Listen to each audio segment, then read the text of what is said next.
Hi, Queens. Snowy here. So, today I just wanted to talk about creating a self love ecosystem.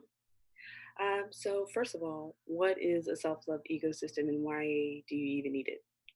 So, um, a self love ecosystem is creating an environment around you and within you that helps you to vibrate at your highest frequency of love and self love. So, um, oftentimes along this journey, especially if you're single, you might have times or moments of loneliness. Even in a relationship, you can be quite lonely sometimes if you are completely transparent and honest. So, um, with that, a lot of times you might notice that, like I mentioned, you may be lonely, or you may notice that you just are feeling unfulfilled in certain aspects of your life, as far as self love is concerned, as far as love in general is concerned. Not to say that you are unable to give love or to receive love, but maybe you're just not giving or receiving the type of love that you would ideally like. So, creating a self love ecosystem helps to establish an environment where you are doing things that make you happy, and you are consistently um, treating yourself with the utmost respect. You're treating your surroundings with the utmost respect, and you're creating um, a self love ecosystem, right? So, my favorite example is I would always see people with flowers, right? And I would like, oh, that's so sweet, that's so cute, like, oh my gosh, that's so romantic, I would love for someone to give me flowers. Well, I've been single for most of my adult life, and really, had I waited for someone to randomly decide to get me flowers, I probably never would have had flowers up to date, right? So with that, it started off with like, oh, that would be so cool, I would love to get flowers. And then eventually it kind of evolved to, you know what, I really want flowers. I'm gonna go and get myself some flowers. And it's been like 6 or so years, and I literally get myself flowers about every 2 weeks or so. So that's just an example of an act you can take to create a self love ecosystem. So it's doing a lot of tiny acts just like that, that make you happy, that make you feel fulfilled, that um, make you content, like as a person. You feel that um, you are satisfied, you are satiated.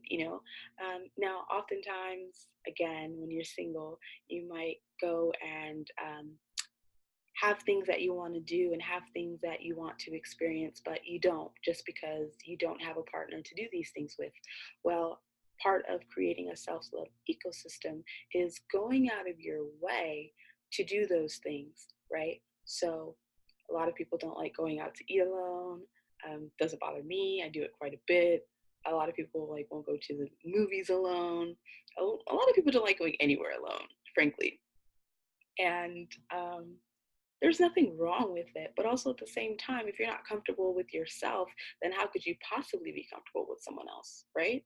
And so it kind of goes back also to the whole point of creating the ecosystem, creating the environment that you want, right? So we all have things and areas and aspects of our lives to which we feel we can improve. Um, we should anyway. And so there's nothing wrong with feeling those ways, but also you need to be able and be willing to focus your energy again more on yourself and the things that make you happy as an individual, because truly you cannot be satisfied or fulfilled in a relationship if you are unable to become fulfilled within as your own person, right? Because even when you're in a relationship, there is no such things as two halves. That's, I don't know who said that shit. It's stupid. It's impossible. So it's not two halves. It's two wholes. It's two people that are comfortable, confident, and willing to do what it takes to have a willing and working partnership, right? So if you have one whole and a half, well, then things aren't quite equal, right? And this is where we start to have issues within the relationship. So creating a self love ecosystem is really getting to the root of those things before we even get to the steps of um, the way things might play out in those scenarios. So, creating the self love ecosystem is really important because it allows you to, again, create the energy, create the vibe, create the space that you want. So, it's like, I really want to go to the movies. I don't have anybody to go to the movies with. But you know what? I have myself. So, I'm going to go to the movies with myself. There's nothing wrong with that. That is creating a self love ecosystem. You see what I'm saying? So, really, it's just constantly and consistently doing little things like that that make you happy, things that make you feel fulfilled within as your own person, as your own individual. And you'll notice that the more you start to love on yourself, the more you start to treat yourself to things that you already want to do and just suck up your pride and do them alone, the more you begin to do these things, the universe will begin to coincide with you. People will begin to sense something different about you. Your confidence level will naturally raise, and people will be able to sense that. They will be able to sense your vibration, right? It's like you're at a higher pitch than you used to be. Like it's different. And so people can notice it, they can feel it.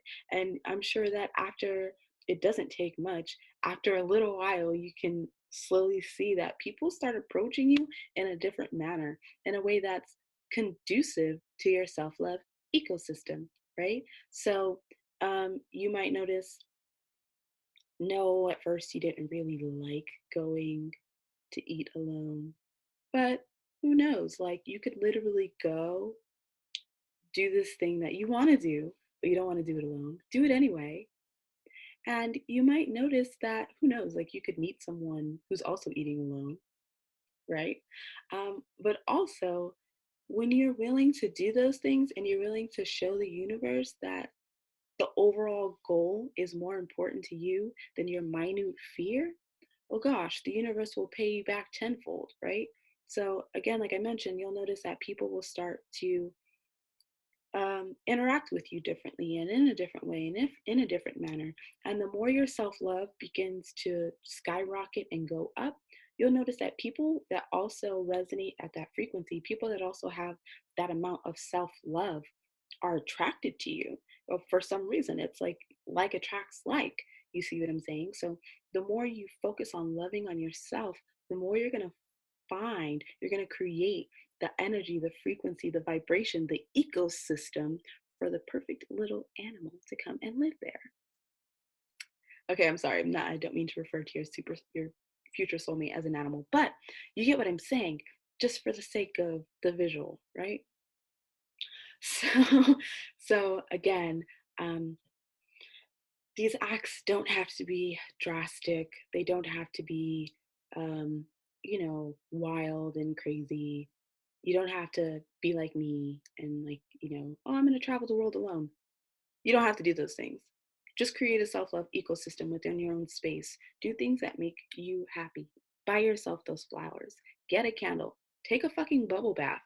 Go out to eat by yourself. Go to the movie you want to see, even though nobody else can go with you. Like, doing these things that make you happy and fulfill you as an individual, again, you are raising your frequency, you're raising your energy and your vibration.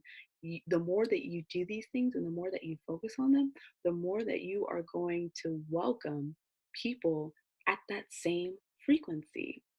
So, um, yeah, I'm trying to make them short and sweet. Hopefully, this was helpful for you. As always, it's my absolute honor to serve you.